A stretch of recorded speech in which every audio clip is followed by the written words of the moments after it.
नमस्कार। आज म कवि अर्जुन पराजुलीको एउटा कविता वाचन गर्न गइरहेको छु। कसैले पनि राजा बन्छु म भन्ने थिएन, तिमीहरू राजा नबनेको भए। चोर देश छोड भन्ने नारा बन्ने थिएन, तिमीहरू राजा नबनेको भए। कुलमानको नम्बर 0 आउने थिएन, तिमीहरू राजा नबनेको भए। मरेको मान्छेले मलामी नपाउने थिएन, तिमीहरू राजा नबनेको भए। जेल पाउनु पर्ने मान्छेले मन्त्री बन्न पाउने थिएन, तिमीहरू राजा नबनेको भए।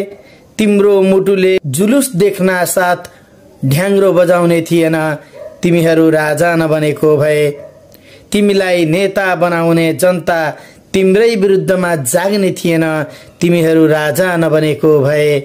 तिम्रो अनुहार सम्झिँदैमा थुक्क थुक्न लाग्ने मन थिएन, तिमीहरू राजा नबनेको भए।